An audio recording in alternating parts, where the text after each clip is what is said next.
Welcome friends. আজ আমরা দেখব পরিবেশবিদ্যার তৃতীয় সেট অর্থাৎ 3 নম্বর সেট। আগে দুটি সেট আপলোড করেছি আমি, তোমরা যদি না দেখে থাকো তো ওখান থেকে দেখে নিও। খুব ভালো ভালো পরিবেশের প্রশ্ন সেখানে বিভিন্ন বই থেকে বাছাই করে লেখা আছে। এখানে আমরা সিরিয়ালি 26-27টি প্রশ্ন দেখব, কিন্তু আলোচনা করলে দেখবে 30টির অনেক বেশি প্রশ্ন আমরা এখান থেকে পেয়ে গেছি। তো প্রথম প্রশ্ন দেখো, দ্য অরিজিন অফ স্পিসিস বইটির রচয়িতা কে? আমরা জানি চার্লস ডারউইন। এই বইটি প্রকাশ হয়েছিল 1859 সালের লন্ডন থেকে 24শে নভেম্বর। এটি 24শে নভেম্বর 1859 সালে লন্ডন থেকে প্রকাশিত হয়েছিল।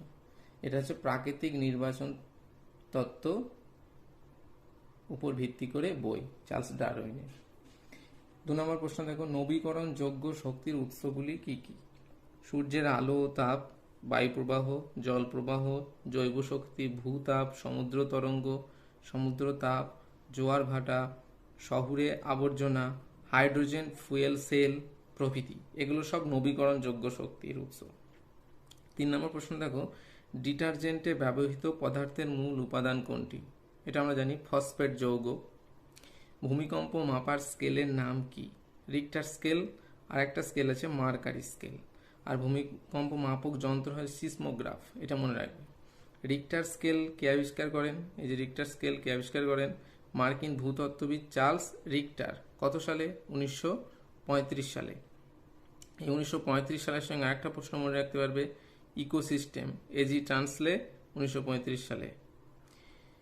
শিলামণ্ডলের গড় গভীরতা কত? 17 কিলোমিটার। 7 দেখো, বেন্থস প্রাণীরা জলের কোথায় বাস করে? বেন্থস হচ্ছে জলের মধ্যে, জলের তলে একেবারে কাদার মধ্যে থাকে বেন্থসরা। 8 নম্বর দেখো, ভারতবর্ষের সোলার পন্ড কোথায় অবস্থিত? পন্ডিচেরি। পারদের প্রধান আকরিকের নাম কি? মিনবোর। 10 নম্বর দেখো, সিলিকোসিস রোগ দেখা যায় কোন প্রকার শ্রমিকদের? খনি এলাকার শ্রমিকদের। এই সিলিকোসিস রোগটা ফুসফুসে হয়, এটা খনি এলাকার শ্রমিকদের দেখা যায়, বেশিরভাগ কয়লা পাথর ইত্যাদি খনিতে যারা কাজ করে। WWF এর পুরো কি? World wild life fund. অনেক জায়গায় দেখতে পাবে এটা world wild life fund for nature. এই দ্বিতীয়টি লিখবে, দেখবে ভালো করে। এটা প্রতিষ্ঠিত হয়েছিল 1961 সালে। ওজোন, পরে 12 নম্বর প্রশ্ন দেখো, ওজোন রন্ধ্রের সন্ধান পাওয়া গেছে বায়ুমণ্ডলের কোন স্তরে? স্ট্র্যাটোস্ফিয়ারে ওজোন রন্ধ্র অবস্থিত। 13 হচ্ছে, পৃথিবীর মোট রোগের কত শতাংশ হয় দূষিত জল থেকে? 80%।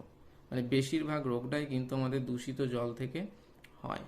14 নম্বর দেখো, শ্বেত কয়লা বলতে কাকে বোঝায়? শ্বেত কয়লা হচ্ছে জলবিদ্যুৎ শক্তিকে বলা হয়। 15 নম্বর প্রশ্ন, বায়ুমণ্ডলে নাইট্রোজেনের পরিমাণ কত? এটা আমরা জানি 78.08%। 16 নম্বর প্রশ্ন দেখো, ফল অফ এ স্প্যারো বইটি কার লেখা? ফল অফ এ স্প্যারো হচ্ছে ডক্টর সেলিম আলী। আর ডক্টর সেলিম আলী কে ছিলেন একজন পক্ষী বিশারদ, ঠিক আছে, অর্নিথোলজিস্ট। 17 দেখো, ভারতের কোন রাজ্যে বনাঞ্চল সবচেয়ে বেশি? ভারতের কোন রাজ্যে বনাঞ্চল সবচেয়ে বেশি? এখানে মধ্যপ্রদেশ, গুজরাট, উত্তরপ্রদেশ, রাজস্থান আছে। তো এগুলোর মধ্যে কিন্তু মধ্যপ্রদেশে হবে সবচেয়ে বনাঞ্চল বেশি। 18 দেখো, নয়নতারা গাছ থেকে কোন রোগের ওষুধ তৈরি হয়? হাঁপানি, কুষ্ঠ, ক্যান্সার না হৃদরোগ? দেখো এই অপশনগুলোর মধ্যে হবে ক্যান্সার রোগের ওষুধ নয়নতারা গাছ থেকে হয়। 19 নম্বর দেখো, নীরব বসন্ত বইটির রচয়িতা কে? Rachel Carson. 20 নম্বর প্রশ্ন দেখো, পরিবেশ দূষণের একটি বিশেষ কারণ হলো শব্দ দূষণ, বায়ু দূষণ, জনবিস্ফোরণ না জলদূষণ? মানে বিশেষ কারণ, কিন্তু পরিবেশ দূষণের বিশেষ কারণ হচ্ছে জনবিস্ফোরণ। মানে জনসংখ্যা যত বাড়ছে তত এই যে শব্দ, বায়ু, জল, বিভিন্ন রকম দূষণের প্রাদুর্ভাব বেড়ে যাচ্ছে। 21 নম্বর প্রশ্ন দেখো, লেখিকা অরুন্ধতী রায় কোন আন্দোলনের সহিত জড়িত? এটা কিন্তু নর্মদা বাঁচাও আন্দোলন হবে, ঠিক আছে।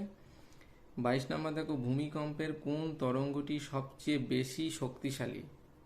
ভূমিকম্পের কোন তরঙ্গটি সবচেয়ে বেশি শক্তিশালী? পি তরঙ্গ। আর সবচেয়ে দুর্বল হচ্ছে এস তরঙ্গ। 23 নম্বর দেখো, বাতাসের গতিবেগ মাপার যন্ত্র কোনটি? অ্যানিমোমিটার। এর সাহায্যে বাতাসের গতিবেগ মাপা হয়। 24 নম্বর দেখো, ওয়েস্ট ম্যানেজমেন্টের কাজ কি? বর্জ্য পদার্থের দূরীকরণ হচ্ছে ওয়েস্ট ম্যানেজমেন্টের কাজ। 25 নম্বর দেখো, জিআইএস এর পুরো কথাটি কি? জিওগ্রাফিক্যাল ইনফরমেশন সিস্টেম বা জিওগ্রাফিক ইনফরমেশন সিস্টেম। এটার হচ্ছে ভৌগোলিক তথ্য ব্যবস্থা, জিআইএস। তারপরে দেখো 26 নম্বর প্রশ্নটি তোমরা কমেন্টে জানাবে কোনটি হবে। ধোঁয়াশা কি? ঘন কুয়াশা, বি কুয়াশা ও ধোঁয়া, সি এক প্রকার ধোঁয়া, না ডি কোনোটিই নয়। 27 নম্বর প্রশ্নটি আমি বলে দিচ্ছি কি হবে। পরাগরেণু থেকে কি রোগ হয়? এটা তোমরা ভিডিও থাম্বনেলে দেখতে পেয়েছিলে, ওই জন্য আমি বলে দিচ্ছি। পরাগরেণু থেকে রোগ কি হয়? ম্যালেরিয়া, টাইফয়েড, অ্যালার্জি, না পিত্তজ্বর। তো এই পরাগরেণু হচ্ছে ফুলের পরাগরেণু থেকে অ্যালার্জি রোগটা হয়। তো বন্ধুরা, দেখলে পরিবেশের এই 3য় নম্বর সেটটি। তোমাদের যদি ভিডিওটি ভালো লেগে থাকে তাহলে অবশ্যই তোমরা একটা লাইক বাটন দিয়ে আমাকে সহযোগিতা করবে।